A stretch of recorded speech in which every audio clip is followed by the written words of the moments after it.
Hello and welcome to Flashback, episode 6.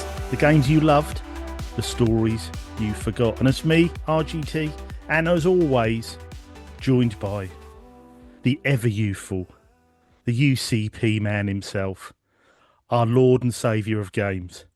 It is George. How are you, George? I feel like I'm being sort of defrosted and sort of woken up and sort of injected into this situation. A little bit Universal Soldier, if I'm honest with you. But yeah, mate, I'm doing good. A little bit sort of bandy-legged off the kind of after show party shenanigans of the 300th must be celebrated Yes. episode of the main show, the UCP. Mm, As I noticed, even Google's been abbreviating it too lately, so it's down with the kids. it is, yeah. The Google AI algorithms like, oh, the cool kids calling it UCP, are they fine? But no, with all that aside, I've turned up sort of half dressed to impress to record another great episode of Flashy B. I'm pumped up and ready to grab the old school controllers like a bull's horns, basically. RGT, let's have at 'em. Awesome. Yeah, well, this week's episode, like I say, it's episode 6, and we're covering September 2003. So it's going to be interesting to see what, if you're new to the show, we will do a bit of what we would have been playing in this era, bit of news for the current time, and we'll be going out with, a bit of a pick of a game that we would have been hoping to play as well. So similar to the UCP show, but with a retro vibe to it. Also, bit of housekeeping before we move on. Going forward, this show obviously you've got now, which is on the Sunday. From next week, will be releasing this on a Tuesday. Basically, we don't want you gorging too much on UCP and Flashback all in one sitting. So we're gonna spread it out a bit for you, so you get your Sunday release show and then you get your Tuesday Flashback as well. All right. So we're going to be trialing that as from next week's show, episode 7. All right. So that'll be We're trying to Tuesday. get your ears ripped like most of our listeners. At the minute, they're fat, sort of bourgeois pigs, aren't they? Just they don't know what to eat first. Flashy B, UCP, give it me, give it me. It's free as well. I keep giving it to me. Wait, slow down, chew your food, okay? Flashy B come Tuesday. It's Mm, all good. You'll thank us in the end. You will. yeah. Savouring all them Rennies. So you go. Well, knowing our listeners, Flashy B's probably done and dusted by Monday dinner time. So Yeah. I don't, we're just Yeah. trying to spread it out for you a little bit. If that's completely against what you want, then let us know. But we think you'll thank us in the end, and hopefully find some new listeners along the way. 2003, you say, RGT? Yep, September 2003, which sort of when I was writing this show, I suddenly realised how many banger games were coming out at that time. Unbelievable. Yeah, I mean, some of the, when I do these shows, some of the shows you do, you sort of think, oh, it's a bit of a struggle to find games that, we would have liked or would have been playing or were playing at the time. But looking up at this, you're just thinking, my God, we were quite spoiled. I know I say this a lot. On certain months that we do, but yeah, there was some games coming out, and then because also Thing is, RGT question though. yeah, Does nostalgia take Tide the Tiger into a 10 out of 10 banger when it should be something you wipe your fleet on when you walk in the door? maybe, but I also think that we had more choice then. You had sort of more consoles to choose from. The modern day, it's really bottlenecking down to quite slim pickings as to what you play on nowadays. Can we Whereas have a moment for Tide the Tiger? yeah, Tyler Tiger, Just, yeah. yeah, I don't think that was a 10 out of 10 banger. Where's his silence, you devil? Does he need a moment? I don't even um, know what formats that bad boy came out on, but I'm sure I've seen it. I don't know, RGT. There's lots of games out there now that I think there's maybe more games coming out now, but you don't see them maybe because of the smorgasbord of it. And I think it was maybe similar in 2003 without going a bit over the top. mm, And now with the retrospective time and hindsight, we can actually look back at this moment and pick out a few more of the gems that as an example, I'm going to pick out F1 Career Challenge. What guy in his right mind would pick that game out? I'm mm. going to. And quite in the time, what guy in his right mind would buy that? You're absolutely right. Uh, Well, yeah, like I say, we were sort of talking off air a bit about this, and I just sort of cruised over this. I just thought F1 challenge. I didn't. I just thought that was little spin-off sort of game that EA had done. But then when you started telling me about it, I sort of thought, well, I never realised this was as in-depth a game as it was, really. But It yeah, really is, yeah. I can't remember the full intricacies of it, but we'll get there when we get to the what you've been playing. Or are we there now? I think we're there now. I think. I mean, if you want to start with that one, and then I'll pick a couple out as well. So yeah, All if you right. want. Well, I've got quite the rave in here. So I'll start with F1 Career Challenge. It seems nonsensical and a little bit crazy for me to pick this game, but I'll tell you why I'm picking it. Let me clear my throat. The 300th episode took its toll on every single part of my body. Good Especially God. the after party. Yeah. Well, this is that. Yeah. Um, F1 Career Challenge is a game that um, came out 2003, as we're talking about, and it's a game that amalgamated the 1999, 2000, 2001, 2002 seasons into one complete package. Each year had the correct drivers in the correct teams with the correct liveries with the correct circuits. I think, if memory serves, and it's been a long time since I've even seen this game, that would have been circa in that moment as well. I think there were like career choices and bits and bobs to pick along the way as well, which made it super exciting to me. I used to watch my friend play it, like, oh, can I ever go? No, get off. Like, all So right. you actually you do the races. You're not a manager sort of thing. You You do. absolutely do the races. Yep, 100%. Mm. It's a full-on Grand Prix simulator, but instead of just the one season that they normally book and shill you for, this time it's four. I don't know whether it's, we talked earlier off air. I don't know. Obviously, Sony had the license for the longest time up until that point, with Psygnosis. Then I think it went adrift for a while. So maybe this was EA's swan song before Sony then picked it up again to take it into the end of the PS2, early part of the PS3 era, if you remember. Mm. Their F1 games were well regarded. They Mm. look a little bit sort of scant now, but from a simulator point of view, they were there or thereabouts, especially tail end of the PS2, early part of the PS3. But this little standout title from EA, absolutely banging. And I implore anyone with a slight interest in F1 to go check it out.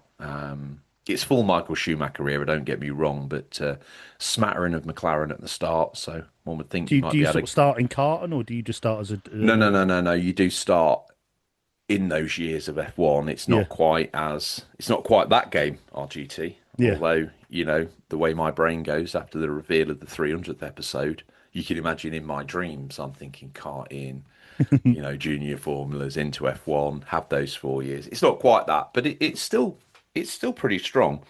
Sticking with a similar theme, if I may be so bold, RGT, one of Hmm. the other games I want to talk about, wax lyrical, if I may, is Project Gotham Racing 2 on the Mm. original Xbox.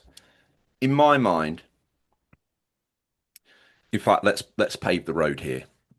I was a big Dreamcast fan, big Dreamcast user. I think my favorite game, or two games on this system, they're kind of equally tied in terms of nostalgia and joy and return to me.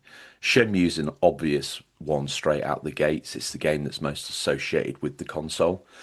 But to me, the game that's secondarily or primarily most or jointly primarily associated with the original with the Dreamcast is Metropolis Street Racer. It's it did a sharp turn. It gave me the reward in handling, but wrapped in a simulation, guys. Because I know if I jump in a car, I'm going to be able to rag it up the road. Obviously, I have a license, I can drive. But sometimes when I get on these racing games, I'll spag it in a bush within 10 minutes. And it's like, that's not quite where I think I'm at. Mm. But PGR, it gave it the arcade tweaks, but you could still feel the back end getting away from you. You could still feel it understeering as you went into a corner. So it had that slight soft touches of arcade, a slight soft touch of sim that made you keep coming back. Each Mm. car handled differently, the way the cars looked. Now, I was a big GT4 fan. I think that game looks incredible even to this day. There's got to be times that anyone would have to admit that PGR2 is making it just look embarrassed. It's not got the customization, it's got not got that level of interactivity, but the reward of the kudos system, which started in MSR, progressed into Project Gotham Racing, and ended up in Project Gotham Racing 2, is very rewarding. All of a sudden, you're being punished for And it was kind of the first game that sort of said, no, you can't just get by someone by pushing them into the wall, dude. That's not cool. That's negative Mm, kudos. If you get round him by power sliding round the complete outside of him on a hairpin, that's major kudos, dude. mm, That's like incredible. And mm. it rewards you. You know, it rewards clean racing. It rewards tidy laps. It rewards showboating. And one of the sort of primary concerns with the kudos system was, are you just going to be able to win everything by just power sliding everywhere? Well, no, no, no. It rewards both styles of driving. It rewards the showboater, but it also rewards the tidy guy, the guy who does it right, the guy who just sort of, when you see a car go through a chicane and it just kind of just hunches from one side of itself to the next, just like boom, boom, boom, it just kind of hops across its Mhm. wheels. PGR gives you that feeling. I remember me and OG Tom playing this game back in the day. We would do time trials on a circuit and just go and go and go and go, and each person would go until they beat the time, then the other person would go until they beat the time. And you'd race a ghost. And I remember sort of following this Tom Ghost, and somehow he managed to kind of just do this little sort of bunny hop as he went into a corner, which gave him, I don't know, it was a glitch or what. It kind of gave him like this little extra turn of speed. And I remember spending ages then chucking this car in, trying to get it to go in the same way. Like, come on, get in there, turn in there.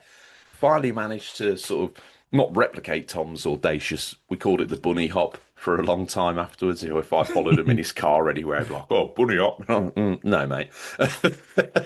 And we had such the greatest time. I remember my brother-in-law popped over in sort of circa 2003, I think it was, and me and Tom were playing this game. Just one of those sort of coming together moments. Just he randomly appeared and we dragged him in and showed him this. And I he was blown away by it. The different cars, the way they handled, the way you could feel like the kind of, we're talking early vibration technology, but it felt like you were feeling the rumble of the tires in Mm. there. And yeah, it's a special game. I do think it's a shame that it's kind of been lost to time a little bit, but Forza Horizon kind of picked up the mantle that PGR put down and ran with it. The open roads, all that sort of stuff. It's all we could have ever dreamed of. Yeah, I think with Project Gotham as well, you got to remember at the time there wasn't really anything sort of pushing that sim side of stuff on consoles. I know you had your rally games and you had things like Tocker, but they'd never really, they still had that arcadey feel to them. Whereas Project Gotham, suddenly thought, hang on, let's concentrate on people who really into their cars, people who want the handle and people who want to get them laps quicker and quicker.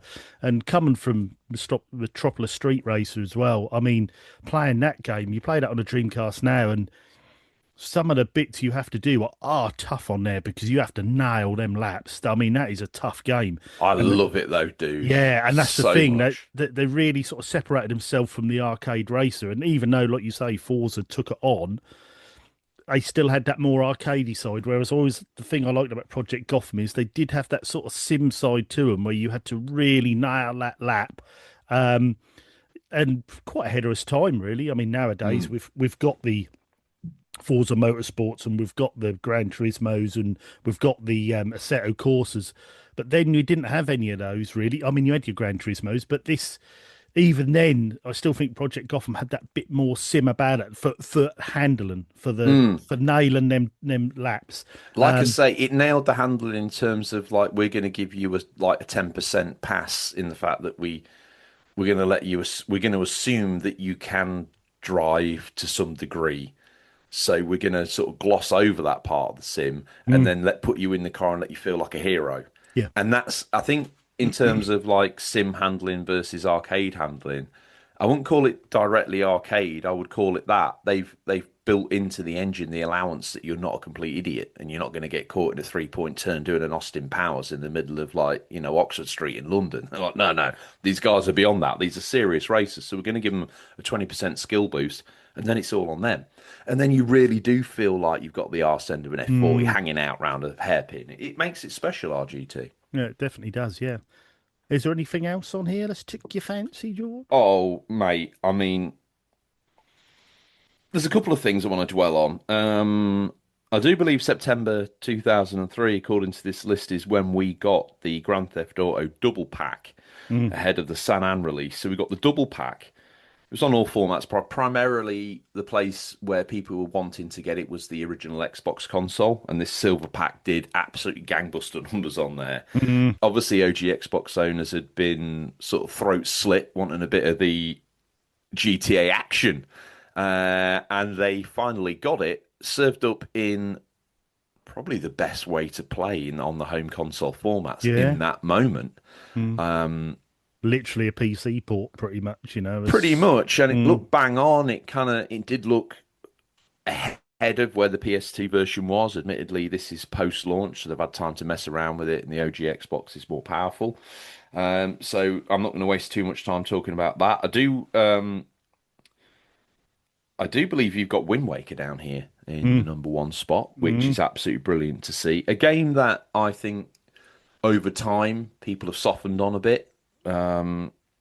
It it took a bit of kicking at the time because people wanted a realistic grown-up Zelda for some reason. Tom was like first in the queue. No, I want Aragorn. No, mate, you all right, Tom. Okay. But then they served up this, which is not what any of the sort of hardcore, I say the hardcore, we're kids who had Ocarina of Time who'd grown up and wanted to see a badass version of that. Well, do you know what? Nintendo will decide what Link looks like, guys. mm. And it's this. And do you know what? Actually, time has been kind to this game. The cell shading, the re-release, I think on the Wii U, gave this game probably the legs it deserved. Anyone who's played it enjoyed the traversal, C mechanic traversals. Have enjoyed like just a different, more I'd say cozy, but it's not. But just I find because of the graphics and everything, a real cozy take. One of the only other game I think I wanted to I want to do a nod to Beautiful Joe because it's doing things that in other games weren't at the time. Mm. And I also want to, without dumping all over your time RGT, is Star Wars Knights of the Old Republic. Again, my eyes aren't very good anymore, RGT. Is that the sequel? I think it is, isn't it? Knights of the Uh, Old Republic 2. let's have a look here. I think it's the original. I think. Okay, well, I think we spoke Yeah, about that that. came out. Yeah, that had been out a couple of months. That was out in the July, but a lot of Uh, people were then getting on board with it. I think in the September. Um, right, okay. Well, that game, I mean, I've most recently played it through on Switch. I think I talked about this on an episode of Flashy B most mm, recently. You can even get it on iPhone now. Yeah, it looks a bit janky at times, but the story it tells, the scale it tells it on, mm, this is Pro Magnum Mass Effect, basically. So mm, if you like that in any way, you must check this out because these are the seeds that grew into Mass Effect and actually wrapped in a Star Wars cloak. You don't need some aged podcast or nostalgia show to tell you about how good Knights of the Old Republic is. Just so many places to play it. Get on it now. One last thing, RGT, and I've just seen it out the corner of my eye. Super Mario Brothers 3, aka the Game Boy Advance Super Mario Advance 4 or whatever stupid thing they did with the numbering mm. connotations there. Those GBA hot releases of the NES stroke SNES All Stars versions of Super Mario 1, 2, and 3 were great. I had a little GBA at the time. I lived away. GBA was probably my only gaming device in that moment, Mm, and it nailed it on every single time. As soon mm. as you put that little form factor in, that screen, admittedly, I had the OG GBA, so I had to stand under a fluorescent light just to see it. One of my mates had the flip up The SP SP, yeah, with a backlit screen, and he yeah. was sat playing it in the dark, and I could see from my bed his screen looking so pristine. I could have played it from 6 foot away, and then I peered down at my OG because I was like the main dude. Because I got, oh George, what's that Game Boy? Yeah, it's the new Game Boy. Yeah, yeah, yeah. Everyone was like, mm. Then in walks dude with his flip top, and this is the time of flip top phones as well, and the GBASP just looked banging. Mm. Um, anyway, there's a Georgie squinting underneath a fluorescent light with the console about. Let's face it. For the imperial measurements here, guys, for listeners in America, about 1.5 inches from my eye, from my retina itself, just to see this gorgeous pixel glory. fun little place to play it. Great game to take on the go, RGT. Mm. Obviously, there's a plethora of places and emulation devices you can play it on now. Um, One last thing before I hand the baton over to you, because I've been very excited. On the main show, and I think this stands here on Flashy B, I did order an emulation Oh device. yes, I forgot to ask you about that. Well, we won't cross the streams here, but just to let you know that the review I must remember to tell you about in next episode is,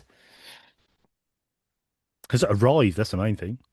oh, it arrived, yeah. Not in time for Oh, Christmas, but that was always going to be a push. Even I thought that's bold, you saying you'll get it to me before Christmas. Let's mm, Okay, we'll go. And I bought the full slew of everything you could get. Only one console. And I'll feedback. I have had some fun with it. Um, mm. I have had some fun with it. Yeah, okay. I'll be interested to hear the full review of this piece of tech. But yeah, so as I say, there's so many different ways to take a little Mario game on the go with you now, but you really probably still can't beat slapping that cart in an Mm, SP and yeah, sitting on a wall in the middle of town drinking energy drinks and throwing things at, I don't know, people. yeah. I don't know about the throwing things at people, but Sweet wrappers, empty yeah, can of maybe. pop, Yeah. said you're aiming for the bin. I don't know. What you've been playing in September 2003, good sir?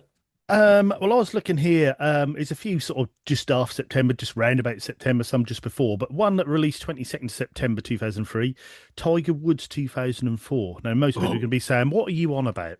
No, A, no, a no. 50 pence charity shop old golf game. Now, seriously, this is, I think, when Tiger Woods peaked. Tiger Woods 2004 is such an Sorry to addictive. interrupt, mate, but show me five, I'll slap you in the face. Six, seven, eight, nine, dirty to me. Four, Mm, I don't know why. mm.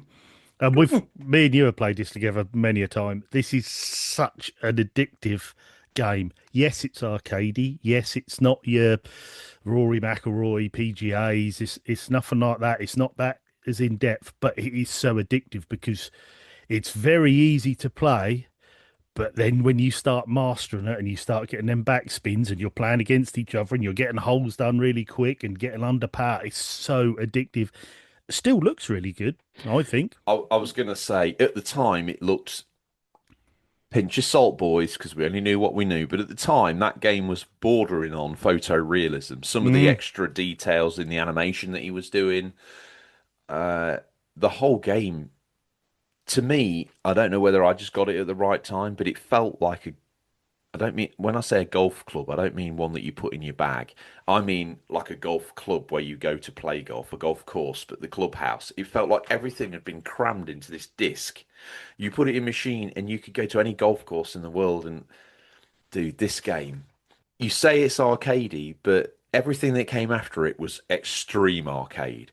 This was like that we talked about PGR. It's that perfect marry of sim and arcade. It's like, mm, okay, we're going to give you the clearance that you've played in this game, so you don't want to have an awful golf experience. So we're going to give you a 20% pass that you're good at golf. mm. So good, mate. Tell me It, about your experience. um, I was into my Tiger Woods games then. It was the golf game to play at the time. It was. And then 2004 come out, and I got a funny thing. I bought it just after release, a month, maybe 2 months after release, Same. and then I mean, we didn't have clock counters on our consoles then, but I would have put hundreds of hours into this because you could start off with your character, you could start off in career mode, you could start off in the local tournaments, work your way up, get yourself in the PGA tours and win your money. And I remember sitting there and playing competitions and then sometimes bottling it. I was oh no, last couple of holes I started panicking and dropping bogeys and stuff and I just thought, bloody hell, this really is an addictive. Or it's not a golf simulator because it's arcade play, but the lifestyle of That's getting what in I'm the saying with the tour and club and yeah, getting the clothes, dude. yeah. And I even went on to later on when I got my PSP. I got the started getting the Tiger Woods games for that, and just I even remember at work we had a snow day at work, and I thought years ago at work, I'm sidetracking here, but we would have gone out in snow, anything. But anyway, nowadays it's all health and safety, blah blah blah. So you have to go into work, you have to wait for a decision. We have a snow, and I thought I got an idea. It's going to be a snow day. I'm going to tap my PSP in with me Tiger Woods in. Anyway, when you get into work, they basically say to you, well, you can go home and then owe us the hours, or you can sit and wait at work because obviously we can't provide your work till your time's up and then go home. So I thought, well, I'm going to tap my PSP and I don't want to owe them hours. So I sat at work, Tiger Woods on there, just playing my career mode. Everyone else sitting at work, what are you playing? What are you playing? Oh, I'm Tiger Woods. They're like, oh, no way. By the end of it, I had four people sitting around me. Go on, son. Go on, son. Chip in. Chip in. You got him. You got him. And I was playing my career mode. And even now, when I look back at the corny Did you little... make it a bit more tech demo-y then, though? Did you start like... Oh, God, yeah. Yeah. Oh, God, yeah. I was working in Dixon's as a salesman. Just look at this, guys. Look at this. Watch me select my club, right? I'm now hitting the bottom of the ball. Watch this. Bang, bang, bang. Backspin. Backspin. Look at that. I hit over the hole, backspin to the hole. And, oh, my God. That's just like real life. I was like, yeah. All in your pocket. Yep, all in my pocket. Well, that must have looked like up here. At the time, it would have looked phenomenal. Yeah. I'm going to go load that up on PSP after the show. The only thing that your character used to constantly say in the most annoying American accent, used to always go, get on the dance floor, get on the dance floor. When you used to hit the ball, and after a while, I used to think, yeah, it's a bit cringy now when you keep saying, get on the dance floor. They were the elements that crept into Tiger Woods that I think killed it for me. I was hyped to see the next iteration of Tiger Woods. Mm.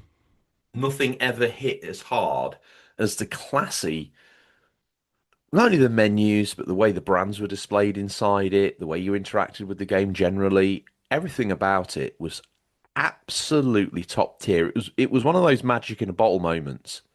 Mm. Oh yeah, definitely.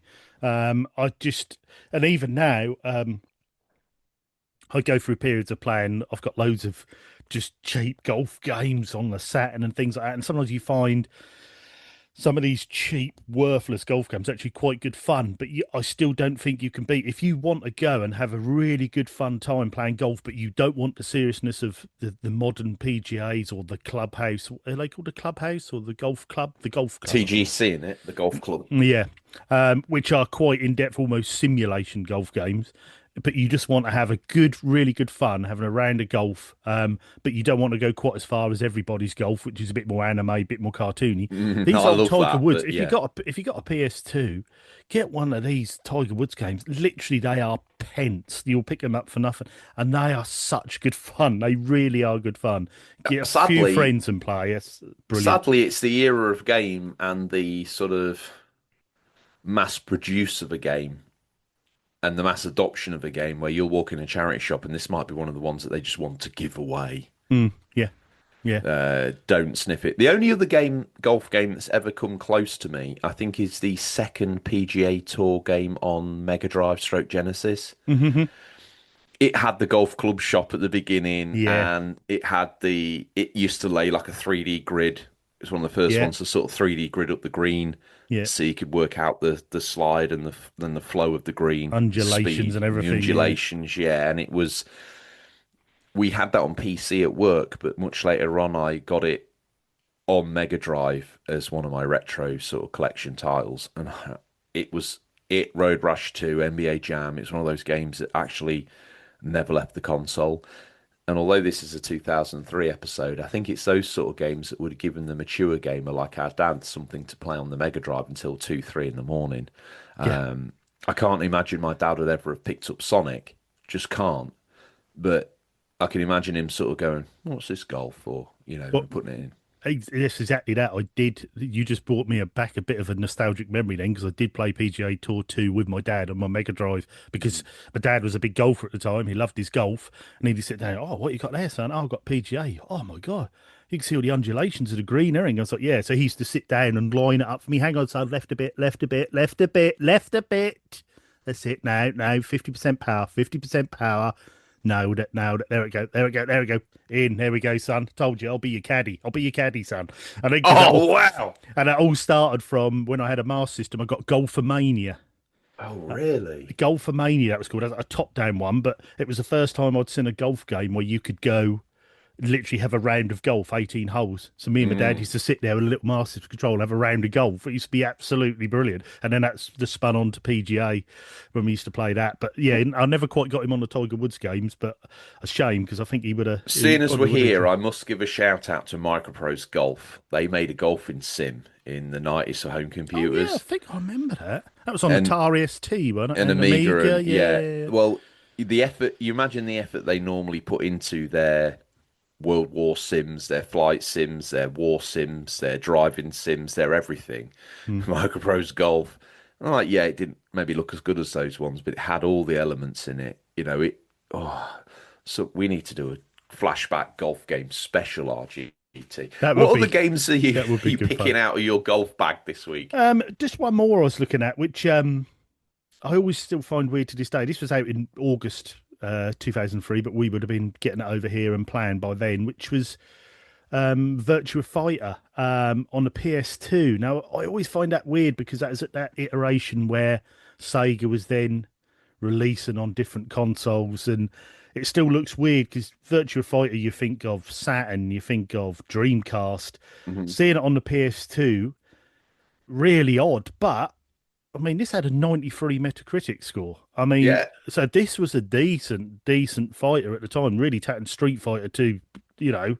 Well, when I've talked before of games advertised on bus stops, this was another one of those games. Mm, mm, This was big and it was well received, mate. yeah. Yeah, I mean, there was obviously a lot of Sega fans that were then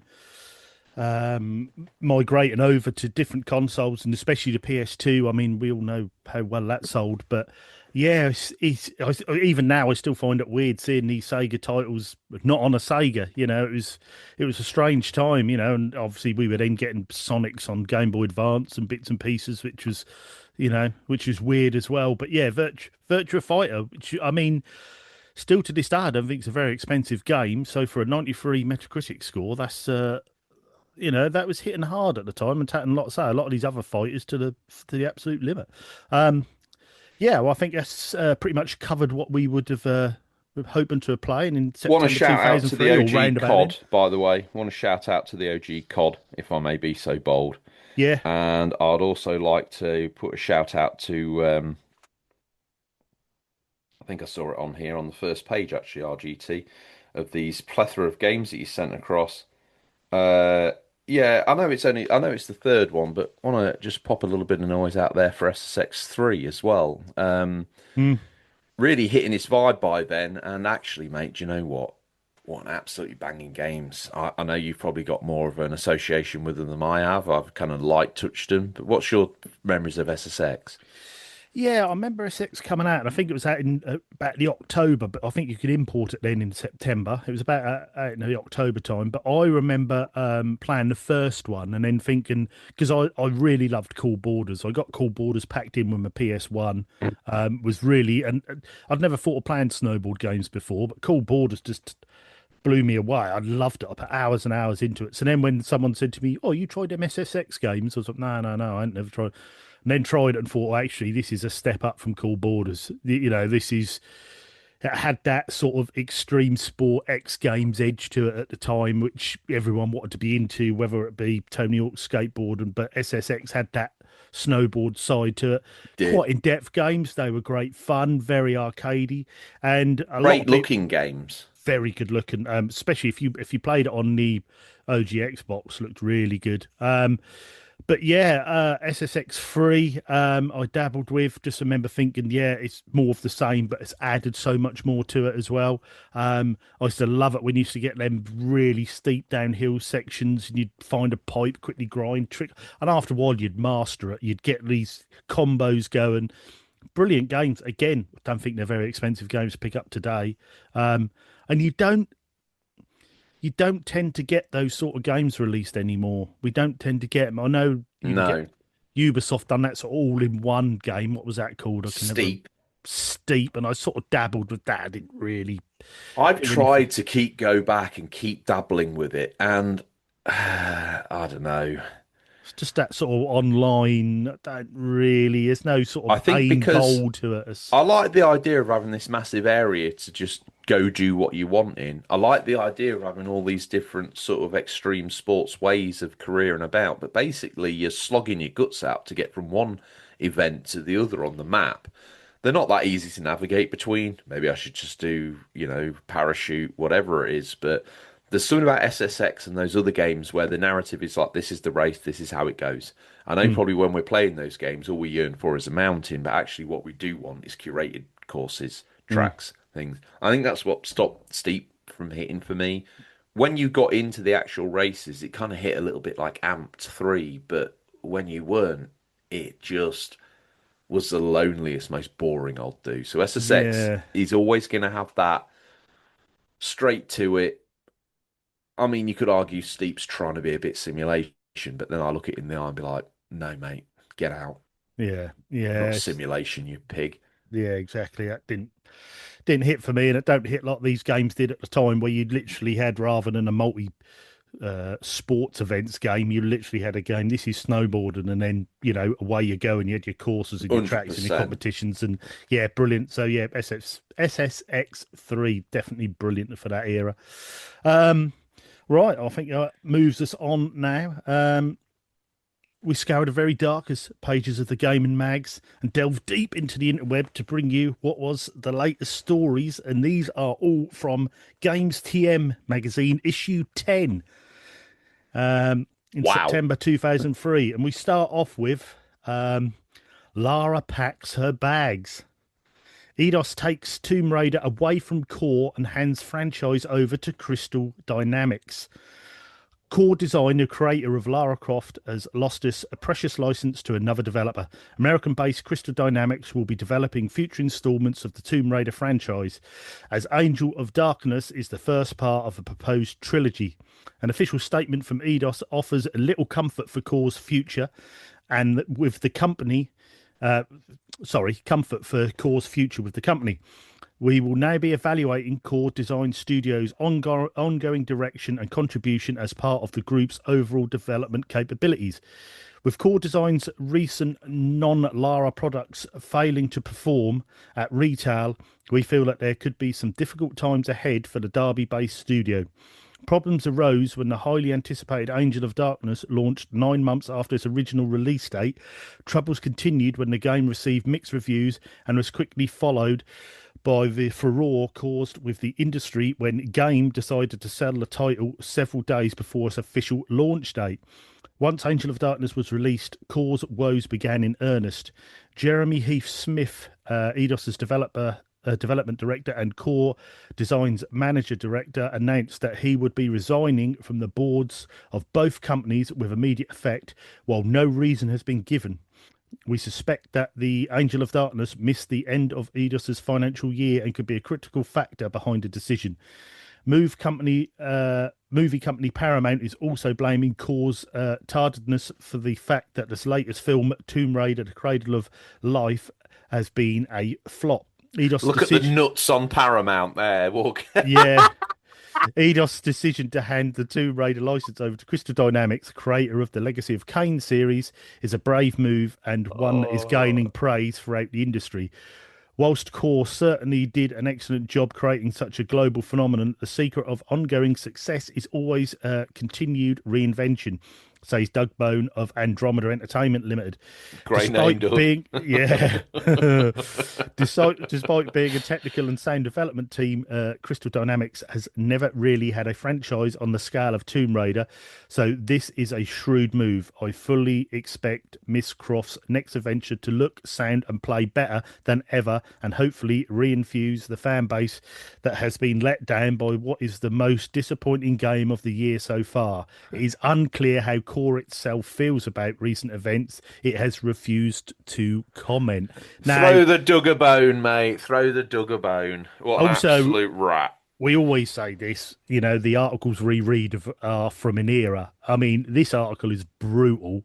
Everyone's jumping in on Core from Paramount saying, well, it's your fault our movie. No, your movie flopped because it was crap. It's nothing to do with 100%. everyone's jumping on top of Core Designs at the time. You just think, would they speak about a company nowadays like this? It would be a bit more under the radar, but Core, they jumping in on them, being quite open as well about why they're I doing would it. like to, if I may, I have some first-hand experience. When Angel of Darkness launched, it's been talked about before. I was in the Navy at the time, and a friend of mine, Zippy, was a massive Tomb Raider fan. Even at this point, not even. I liked Tomb Raider 1. I maybe a bit of nostalgia for 2, but then I drifted. This guy was a fully paid up Lara Croft nut.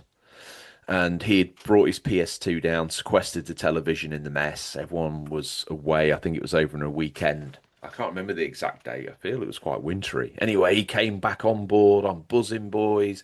I've got duty this weekend. I can't go anywhere, but I've got the new Angel of Darkness game. Who wants to watch it? We were like, yeah, yeah, yeah, yeah, yeah.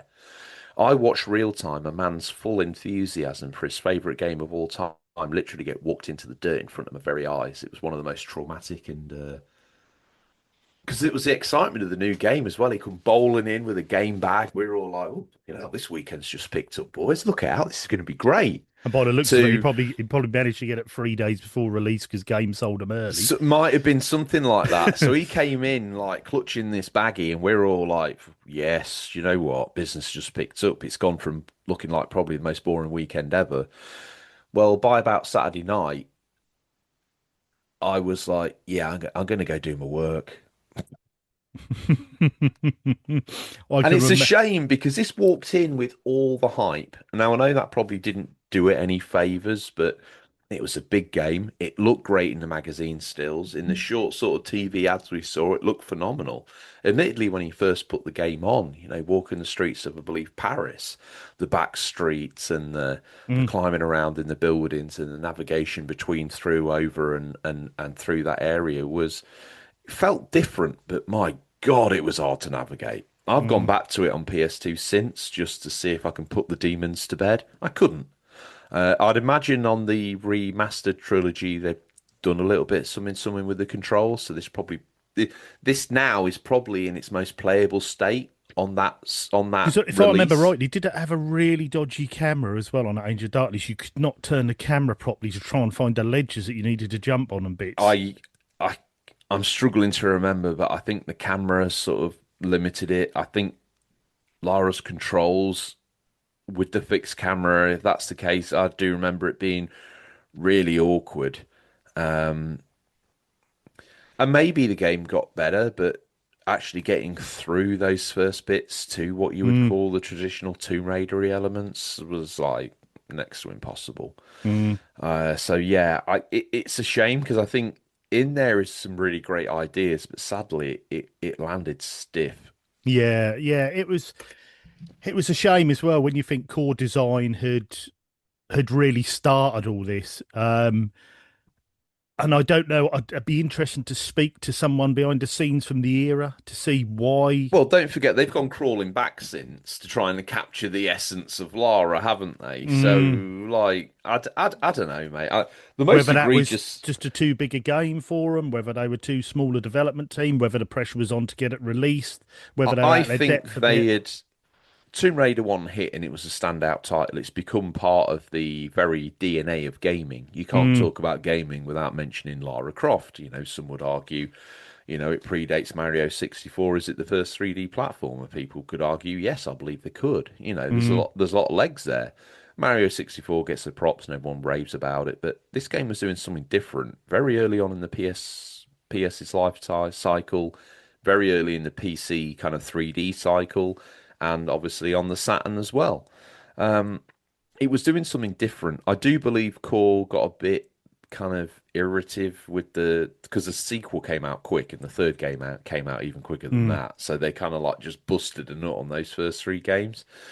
And it was, no disrespect to Core, it was an ever declining line of happiness in terms of its metacritical scores. Mm. Tomb Raider 1 hit hard. 2, some would argue, did better, so maybe it peaked, but then 3 was a downward step again. Angel of Darkness was then built up to be like the biggest thing since the coming of Jesus, and it was never going to stick the landing. The most egregious bit in here is Paramount pinning their garbage film on this game. I mean, if there's an excuse for bad homework, you take it, right? And Mm. Paramount did. That to me was a knife in the dying pig of core that was unnecessary. It was totally. I mean, why they've jumped in here Paramount and blame and cause tardiness for the fact that the latest film, Tomb Raider: The Cradle of Life, has been a flop. But I was like, no, the film would have stood on its own 2 feet if it was good. It wasn't. It was When crap. Chris Barry's performance saves a Hollywood film, you know Yeah, it's shit. yeah, yeah, exactly. And you're just like, how can you, we've got an excuse here. Angel of Darkness has flopped. Jump on that now. Jump on that now. Let's save some face and just heap the pressure onto Core. And like I say, this wouldn't happen nowadays. I don't think, especially worded like this, for Crystal Dynamics to be taking over the future developments, and just literally for the company to come out and just say it's all Core's fault. They're rubbish. We're taking this away from them. Blah blah blah. You know, in your main game, one of your main gaming magazines, in an article, you're just slating your own property and your own. The weird thing about it is, you could argue that it was the right move to move it away because Yeah, that probably next was. trilogy of games we got was actually good. Yeah, yeah. It was. I think it was the right thing to do. But how you'd normally kept it more under wraps and just released a small statement, but literally come out on 4 or 5 paragraphs slating Core, and then with obviously Paramount jumping on board as well, saying blame them for everything. People think It's it's bad now, but I think it was worse then. There was more media, there was more opportunity to get absolutely lambasted like this, and mm, people didn't care about people's feelings back in the day, dude. They just said it how it was, and it was mm. just like, you take it, right? This is a statement of fact. Take it how you like, but it is unquestionably a fact. You did a shit job. Yeah, you're right. I admit it. Oh, that's hurt my feelings. God damn your feelings, mate. You did a shit job. Okay, if I protect your feelings, you're never going to learn here. What an I just absolute mong. That makes me laugh, that last little paragraph. It's unclear how Core feels itself about recent events. It has refused to comment. I can tell you exactly how they feel about it. They are probably absolutely gutted and livid. So I don't think you can say it's I'd imagine unclear. there'd be some bitter people. Like they're Mm, saying it's garbage. Well, if it wasn't for us, they wouldn't even have something to call garbage. There is an mm, element of that there. mm. The people that made the movie. Yeah, you made a bad movie, but without this franchise, you wouldn't even have something to pin your garbage to. It'd Yeah. just be garbage in a bin. And were they respectful of the Tomb Raider franchise? I don't necessarily think they were. Mm. And also, I think they're moaning, saying, "Oh, Core, we're taking this away from Core. They've messed this up." Hang on, whoa, whoa, whoa! You released this. You knew damn well what this game was before you released it. Mm. You could have, maybe delayed this more. You could have. You've pushed this out, so don't. You It's know, a game that was struggling to manifest itself, wasn't it? It was nine mm, months late. It was forced it out, was overhyped as well. I can notably remember at the broken, time. overhyped. Yeah. Yeah, I can remember at the time reading before this was released, and everyone that I knew who's a Tomb Raider fan saying, "This is the Tomb Raider. Have you seen the stills? Have you seen the screenshots?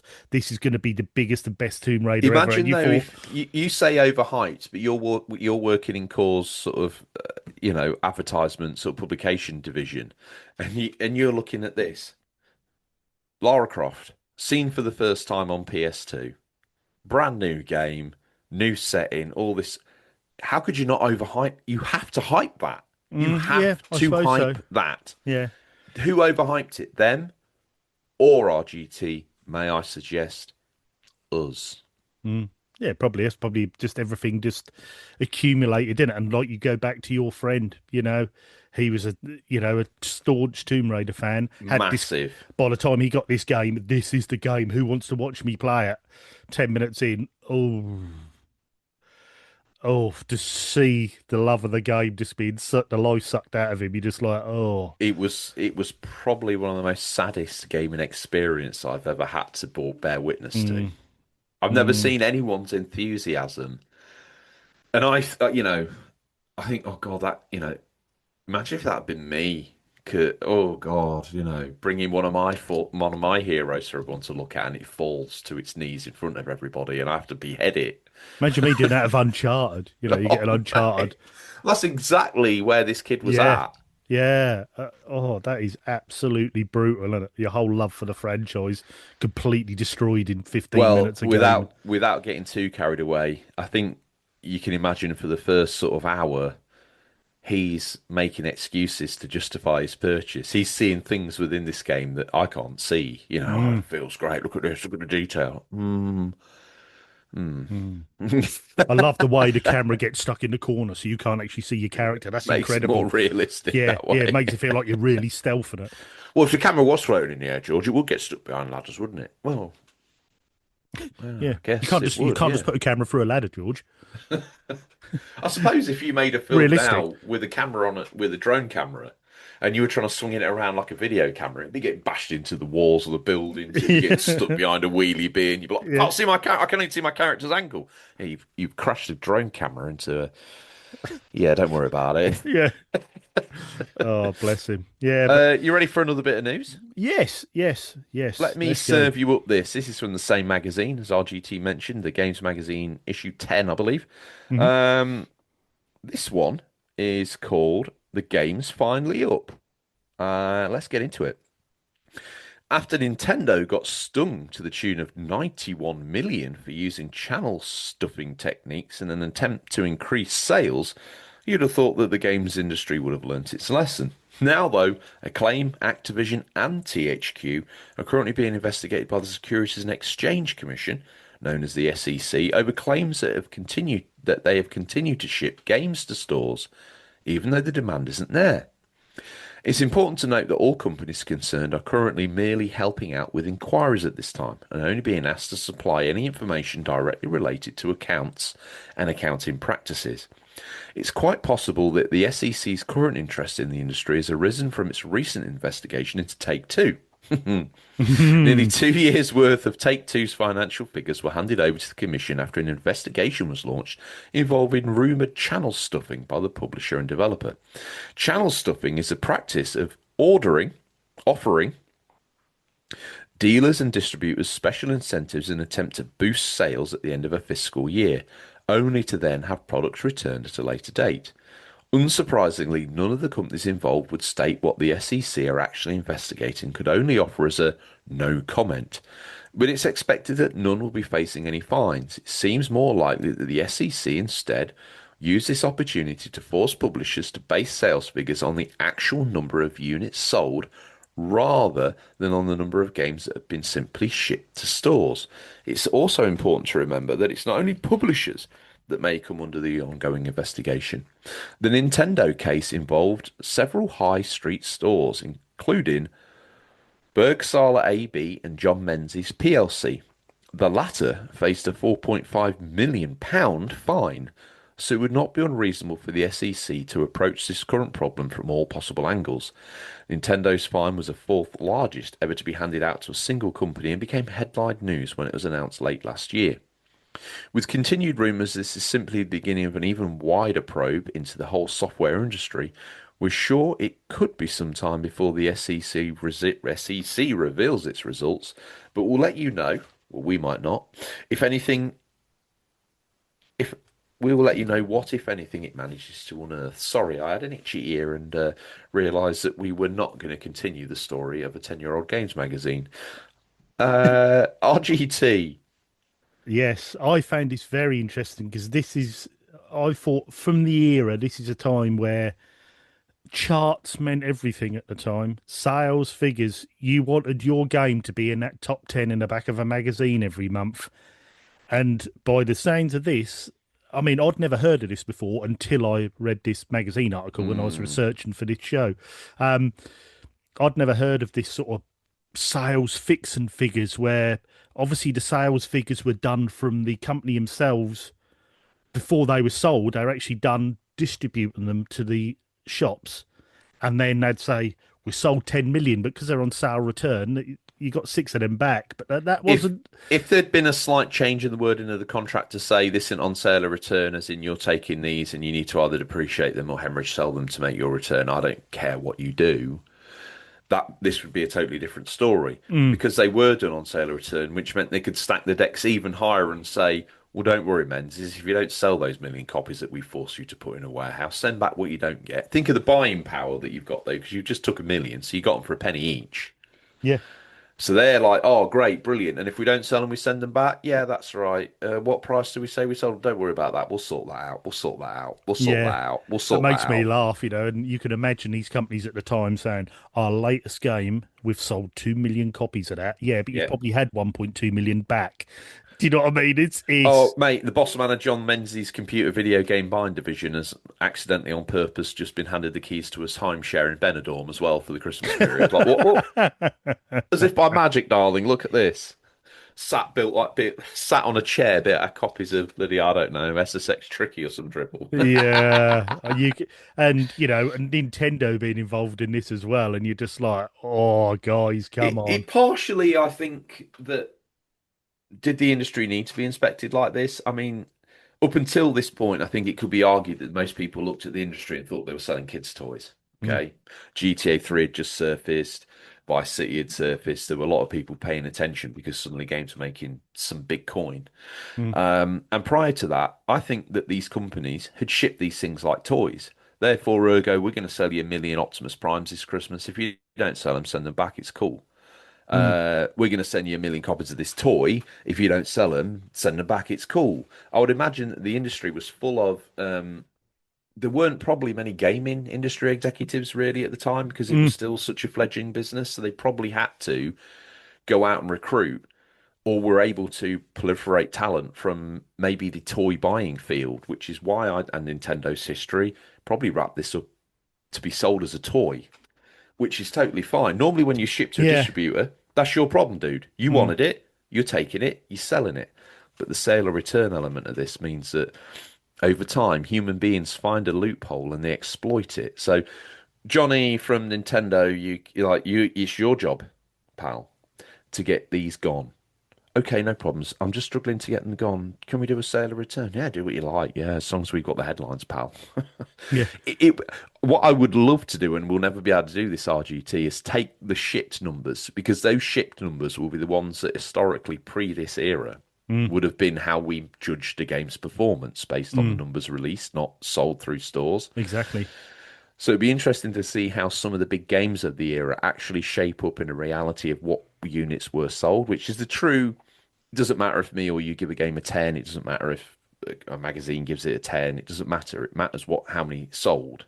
That's what matters in terms of a Well, game. it's a couple of things here that get me. First of all, I think you sometimes come across, you know, 2003, you can class it as retro nowadays. You Yeah. sometimes come across games that you think this game is really popular at the time. It was top of the sales figures. How come it's hard to find now? And you think, well, it's Mm, probably hard to find because the sales figures that you got were the were the shipped figures, not the figures that actually got returned. That's probably why it's thousand harder to percent. find. And Yeah. also, I think I can understand now why Nintendo involved in this. That had N64, which relatively small library, hadn't done brilliant. GameCube was only now about to come out, and that was struggling. It was almost like Nintendo was saying, "Oh, you need to buy the GameCube because look at our sales figures. These games, this is where the games are at," and they're almost hyping up their own That would have been the system. sales technique that the Ninty reps would have gone in with as well. Mm, They'd yeah, have used historic sales data that they had made themselves to yeah, convince these people that they needed to yeah, pre-order yeah. several million copies of this game to make sure that they were able to capitalize on the profit and the excitement and the hype. Nintendo would have also come in and pushed a bit of paper under the nose saying, yeah, worldwide we're spending about 2 million on advertising for this game. Oh, bloody hell. Mm. All right. So if you want to benefit from that £2 million advertisement dump that we're doing and see your name at the bottom of places where you can buy this thing, you need to get like 3 million in so we know that you can deal with the volume of people that are going to want this game. Yeah. Oh, okay. Yeah, yeah, yeah. Fine. Let me sign. Yeah. Where's the keys to the Benidorm? Here. Awesome. See you in a bit. I don't. Yeah, I know. I think you're bang on. I mean, this obviously is an issue, an investigation of the era, which is why I've put it in. Um, Nowadays, I mean, do we Big look at? fines, by the way, even by the measure of the time. I know this is the Yeah, third biggest fine, but my goodness gracious me, Nintendo of that era would have had to that's cough not and what they drop for needed. that bad Yeah, boy. No, that absolutely at not. that time, Nintendo, it wasn't it was a almost struggling brand at the time. So 91 million is it's a big kick in the teeth, and obviously their sales practices had warranted Well, this kicking fine. kicking UK firm John Menzies in the gut with a £4.5 million fine, I Yeah, think seems a bit extreme. Like they never will. yeah. It's more than they ever made. Yeah, exactly. Yeah, I only remember him for being like a smaller distributor like WH Smith's. It was a funny little place. Oh, Yeah, John 100%. Menzies, so that's a huge find of the era.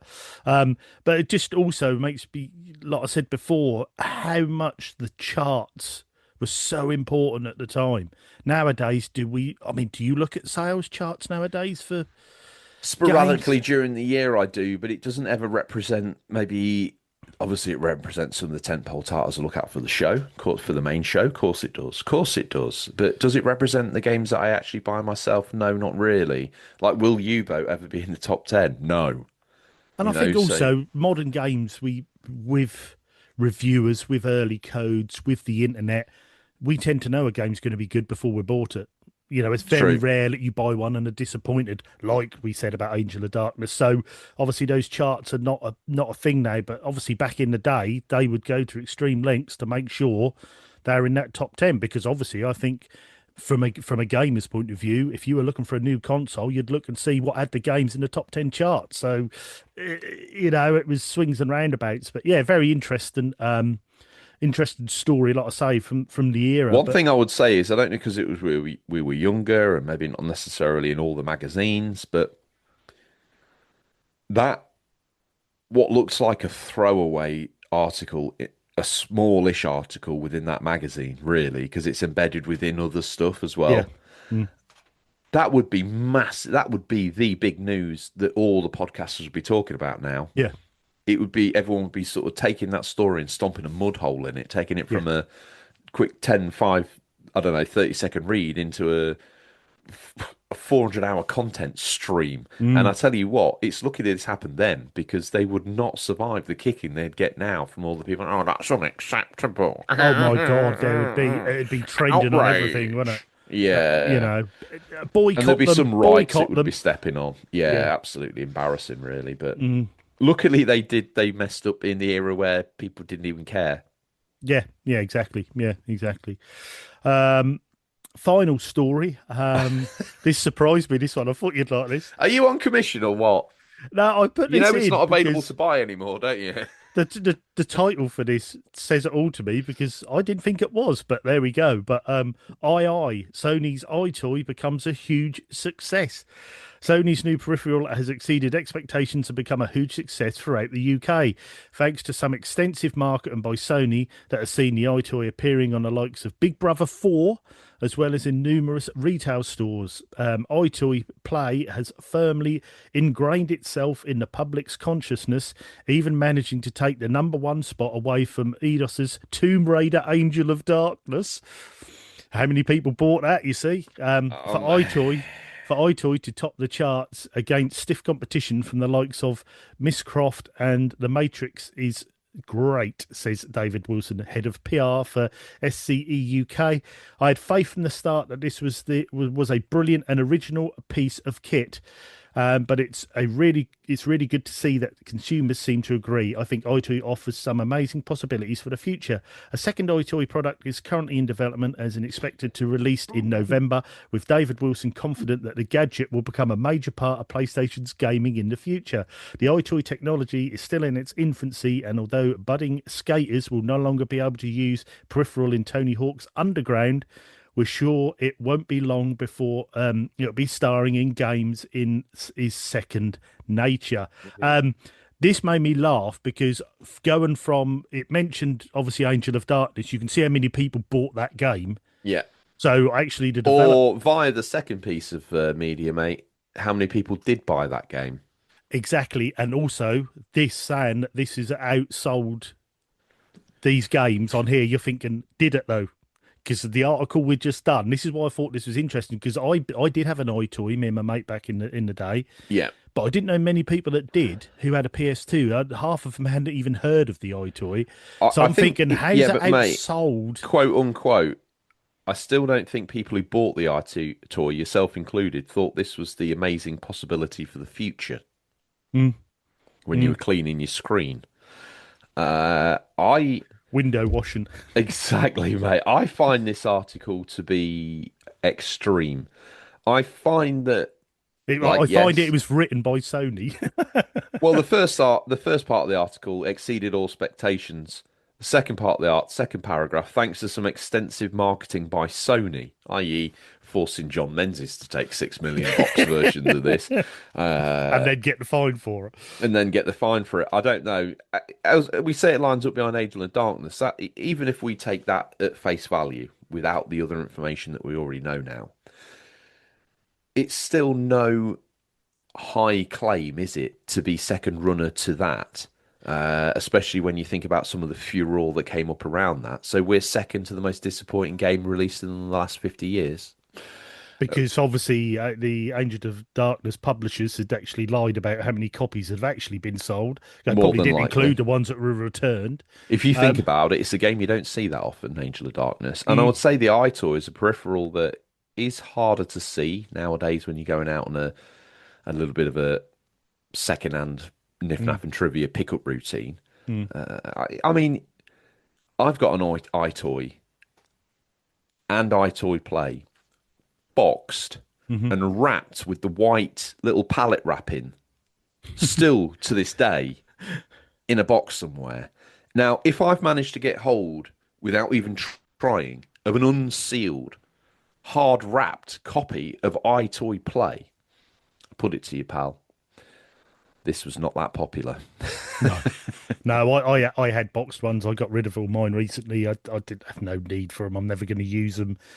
Was it wrapped with a pallet wrapping as well or no? No, no, it wasn't. Not with a pallet wrap. But and I got rid of the games as well because I mean that's just something that is taking up room in the collection I didn't really need. I mean they were talking big at the time about this. I mean we all know Sony. They do strange and wacky things. They always have. Whenever they're launching new peripherals, they're always trying different stuff. Thing that got me here as well is you'll no longer be able to use the peripheral in Tony Hawk's Underground. I didn't even know you could, but now I No, start to I don't think, think you can. I think what they were saying is that it was rumored it was going to be something they were going to implement for the PS2 version, but then didn't. oh, okay. So I remember That's my seeing, take on the wording. I can remember seeing certain games did have a little banner on, didn't they, for Correct, a little iToy? bit like the online play banner that you Mm, saw on some of the latter PS2 games. yeah, It did have an iToy banner. I mean, this kind of really cements to me that we were surprised that Sony did the dirty on the PSVR 1 and then the PSVR 2. They did the dirty on the PS3 camera. I think it was its official Vita. name. Yeah, the Vita. And they've had the hallmarks in this from the Mm, start. If it doesn't reach a certain amount of consumer adoption within a certain period of time, they must have a metric behind the scenes that says if this doesn't reach this point by then, we drop it like a hot yeah, stone, kill it. kill it. And I think Uh, as well, this is when you read this article is basically saying we haven't sold enough of these. Let's make it sound as something that everybody needs for their PS2. Let's make it sound like if you've got a PS2, you need the iToy because going forward, everything's going to be using the iToy. But as we know, that it obviously wasn't the case. But this is almost like one of those journalistic adverts it, snuck in the corner of a uh, magazine. I think they're called in the trade, they're called advertorials. That's it. That's the So one. it's an editorial in the guise of an advert, basically, an Yeah. advert in the guise of an editorial. Take it how you like. But and those things you don't really see them in maybe the official mags. Maybe these days, these hard push elements. Not there's an official mag anymore, but back in the days of the official PlayStation magazine, this is a sort of high level indoctrination you would see in there. Yeah. And if you ask anyone nowadays and said, did you have an iToy, yes or no? Do you think the iToy was a huge success? Everyone had gone, no, it was just a flash in the pan, a bit gimmicky for a couple of months and it It disappeared. was. I'll be honest though, I got one. I had a PS2. I I had bought an one. iToy in that moment. Yeah, it was gimmicky. We played it for a few days and then it was put in a box and never used again. But Yeah. it just makes me laugh how the title of this is Sony's iToy becomes a huge success. And I'm like, I don't know if you'd class an iToy as a huge success. I think it's something that most people have forgot about now. I think the best thing Yeah. about the iToy was it did have the look of a little PS2. It had the little grooves in the side, and Yeah, it had that vented look. It did really feel yeah, part of the PS2 ecosystem, didn't it? That mm, design ethos mapped into the iToy, and yeah, actually, even though it was something that sat miles away from your PS2 on top of your telly on that stupid little foot, um, and you could get the colours as well to match your yeah, because console, my silver or the biggest black. That sealed one upstairs, I think, is a black one, but I've Yeah. actually got a silver iToy. Um, Mm. with the little lens as well. You got to Yeah, make you could sure you get adjust the the extra lens for the focus it, didn't you? iToy. Manually Yeah. focus it as Well, well. one Yeah. was like short range and one was like a wider range to cover the room. And I think the Yeah. PS3 camera had a similar lens where you could kind Mm. of like scope it in and out depending on the sort of room coverage that you Mm. wanted. That's But it. Yeah. yeah, the iToy, if you thought you were gonna use the iToy tech in, I mean, that's why it did probably got pulled from Tony Hawk's Underground because it was, you know, it might work for cleaning soap suds off the screen, but it's not going to Trying a work 360 kickflip, you're going to end inverted up putting your manual. put your Yeah. head for the TV, and that's a CRT at the time, so there's no coming back from that. Yeah, your mum comes home and there's just a pair of legs hanging out of a You can't ask for £300 more weight CRT, with an eye toy sort of just just dangling. dangling over his crotch as she Yeah. thinks it's some sort of bizarre masturbation accident. That's... If only the Anyway, truth. If only you knew the truth. I was just trying to manual. yeah, that was Tony Hawk's mum. The shame that now my family have to live We with. got Good me foot caught on God. the rug. Bloody Um, video games. But yeah, I hope you enjoyed those stories. I thought they were quite interesting because in a way they're all sort of linked together in some sort of Yeah, 2003 really window. well linked. I love that. Um, and that's just how, you know, one minute we're talking about how Angel of Darkness is being, being that bad, that Core's being stripped of it. And then in the next article, you're seeing that it's actually apparently one hell of a seller. But in the other article, we're seeing that all games weren't actually selling like you thought they were. So, yeah, it's some shady times in 2003, but interesting nevertheless. And that little window looking back and seeing what was actually going on in the games industry at the time. But I think it leaves me to say now it's now time for what we affectionately call Stingray's Boot. What's nestled between some counterfeit nappies and a dodgy copy of Battle for Endor is some new releases for October 2003. Yeah. How are you seeing Well, young spring Mr. stop Ray? rattle roll. Have we got the budget for Flashy B to have him driving up the drive, or is he not? I Is he just? think I think we've got enough coffers in there now. I think we've got £9.46 in petty cash, so I can get that Right. onto Editor Phil to chuck in some car noises. I think. Uh, Absolutely brilliant. Well, I'll tell you how I'm seeing him today. He's manifested himself as the absolutely inverse of my mate who was disappointed. You know, my mate at the top of the show where I said I'd watched his enthusiasm get walked into oblivion yes, over Angel of Darkness. Well, yes. Sting's shown himself to me today as the man who's had the absolute inverse experience. He came in wanting to hate Angel of Darkness. He's now telling me it's the best game ever made. He's literally slathered head to toe in Lara Croft's pixelated face, Mm, and he's dressed up his son Wayne as the butler from the original PS1 wow. game, but he's Yeah. sprayed his own son metallic blue, so he looks like he's just come out of the fridge. I mean, his attention to detail is something else, isn't it? It's Absolutely. extreme. The only Yeah. thing that makes me slightly more dubious about the whole setup is tucked in Ray's top Lara Croft pocket is a copy, a dodgy copy of Terminator 3 Battle for the Machines, I believe it's called, or whatever it's Mm, called. Uh, and that's the game I'll be Rise of the Machines. That's the video I'll be taking home. But the game I'm taking home from the Raymeister, before we get to how you're seeing the fine man, and you see, he's teasing me with Max Payne too. But the game I'm actually going to go all in on is Lord of the Mumsy, bring me my teeth, darling. It's Lord of the Rings: Return of the King, the movie tie-in that mm, I think I talked about the second one, Two Towers, a few episodes ago, but this one just takes all that and more. With mm. that said and done, RGT, how are you seeing the fine Sting, last name Ray? Well, he's come out to me the only way is iToy t-shirt, Oh and he's wow, actually got a pair of shades made out of two iToys. jeez, So he is looking Louise. through and adjusting them like a night scope. He's currently now seeing like a PS2 sees. Yes. For the first 4 years of the PS2's life, it was blind. Then all of a sudden, it could see the debauchery which you were playing its games in, and it was just disgusted. Yeah. Yeah. He's like an iToy version of Lawnmower Man. He's now seeing it all through the PlayStation's eyes.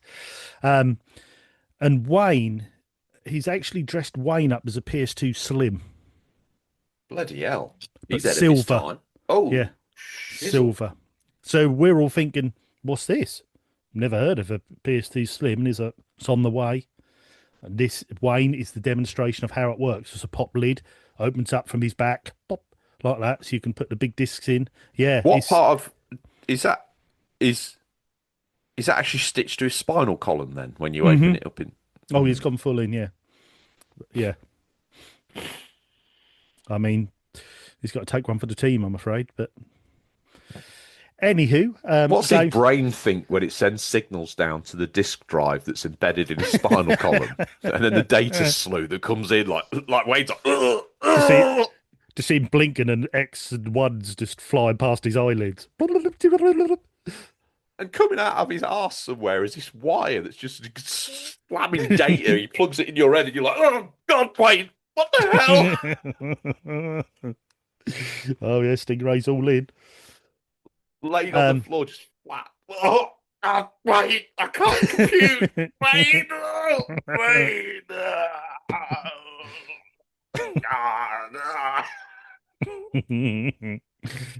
um, We ain't put a disc in him yet, mate. Oh yeah, God. yeah, that's just a start screen. You just seen the towers to see what you got saved on him. Um, my game I'm going to choose, I'm going to go with, I think, Jack 2. Oh, yeah, nice. Yeah, October 2003, 14th, actually, this was released. Bit of a favourite of the RGT household. And I know a lot of people didn't like the dark way that went on Jack 2, but I really thought they stepped the game up in this game and the the city side of it and how you could traverse the city and stuff. I think and even to this day, I still think it's a very good looking game, Oh, Jack mate, 2. as soon as you load up Jack 2, like Jack 1, sadly, framed up as probably one of the greatest 3D platformers of all time. The Mm. diversity of the worlds, the diversity of the gameplay mechanics it Very utilizes, colourful and yeah. colourful, the collect 'em ups, the enemies are engaging, the platforming elements are engaging. All of a sudden, now, oh, I know we need to always keep people's expectations in check, but you rock up for the sequel, and all of a sudden you're like this dark, edgy dude riding around on a scooter Mm, in a city. mm, Um, it's not hard to imagine why people were a little bit sort of jaded by that, mm. and possibly by the you've gone from a cartoon to a very dark-edged character. Sort I of a agree with you. dystopian city, it Yeah, was, it's yeah. super impressive, but my God, it's one hell of a reinvention, Yeah, yeah, isn't it? yeah, it is, yeah, yeah, yeah. But yeah, And if and it's, and, and was Jack 2 the seeds of the Uncharted, the Naughty Dog, and the Uncharted that you love? I think so, yeah. That's when I first noticed that Naughty Dog were very good at building worlds. When they had an idea for a world, whether it be a 3D platformer, whether it be Last of Us, whether it be Uncharted, they were, and a lot of studios are good at it, but I think there's very few studios that master it as actually building a world that they want you to see how they want it to be, and they do that. I mean, Jack 2, the detail in that city is fantastic. Yeah, For a peerless game of actually. yeah for a game of the era, and they carried that on.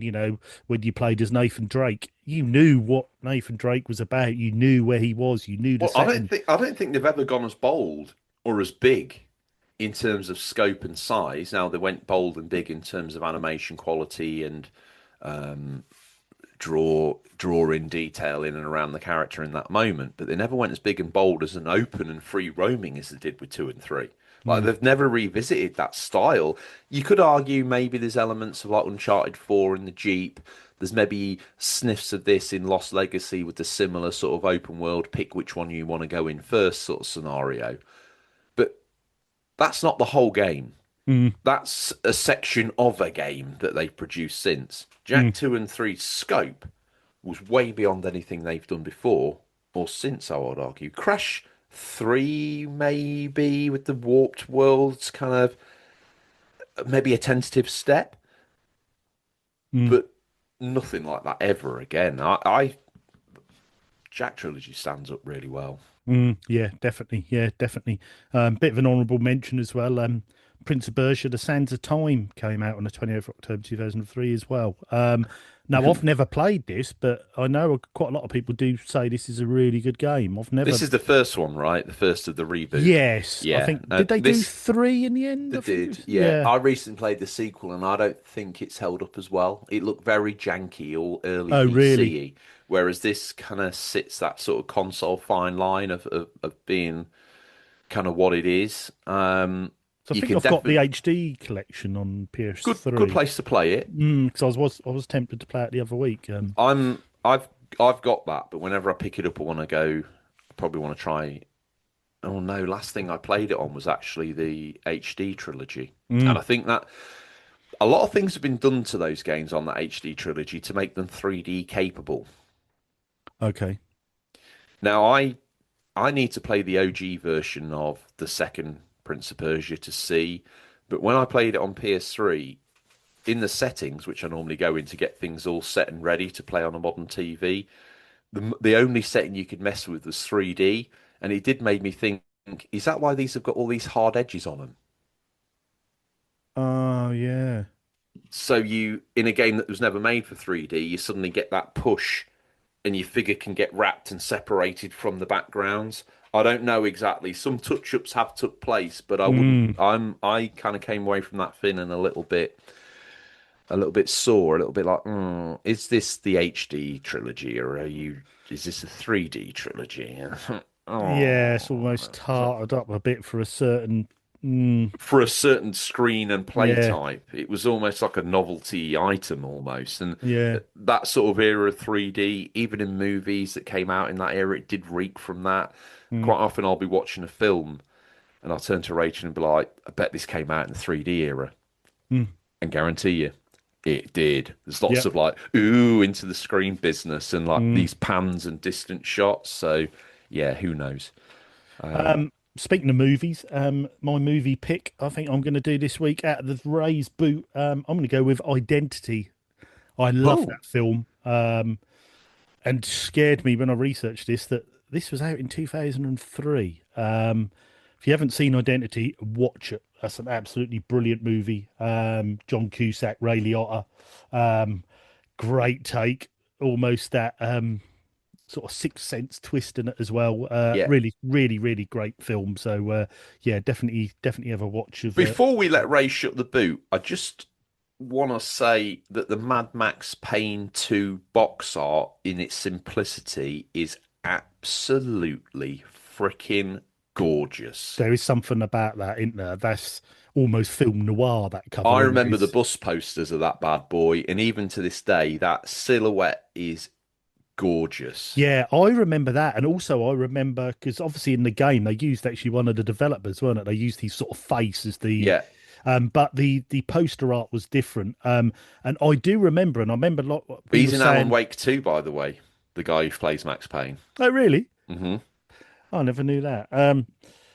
And I remember, I think we were saying the other week on Flashback about, I think it was about Driver 3, how when I first saw it, I thought it was a poster for a movie, not a Yeah, game. thousand And this percent. was the same. I remember seeing this poster, and I think they had a standee in it in They did. game They did. and the white with the black silhouette. And I remember thinking, God, what is this all about? You know, this, and then you see Max Payne 2, you think, oh, okay. But at first you think it's some lot of movie billboard. It Well, looks The Max fantastic. Payne 1 artwork I always thought was incredible, Mm, but this kind of lifted my expectations up. It just presented it in a different way, and mm. and to me as well, that aesthetic kind of carries into the game a little bit. Just that whole product is very classy. Yeah, yeah, definitely. And I think this is probably the era where Rockstar were really nailing their marketing and bits and Thousand pieces. And percent. yeah, Yeah.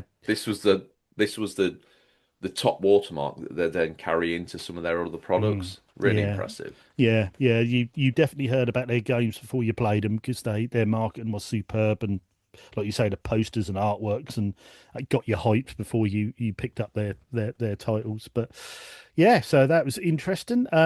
Little sneak window into September 2003, just to say, Great era, mate. I Great hope you choice. enjoyed it. Yes, we could have gone on for 4 or 5 hours talking about the games that are out and the systems and the news that was there. But obviously, there's plenty more scope for other months from 2003 as this show goes on. Thanks to everyone for listening. Thanks for downloading. Thanks to George for joining me again. Thank you to you. He's putting up with me, so he keeps I'm coming loving back. So I must Flashy be doing B, something mate. right. I'm contractually obliged, but yeah.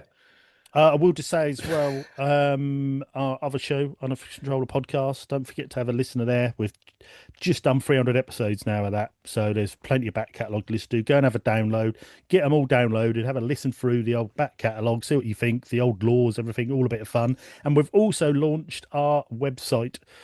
You might not find it on Google at the moment because it is waiting to be enlisted on there. But if you actually type in unofficialcontrollerpodcast.com in one complete word, that will take you straight to the website. There's a www. mobile.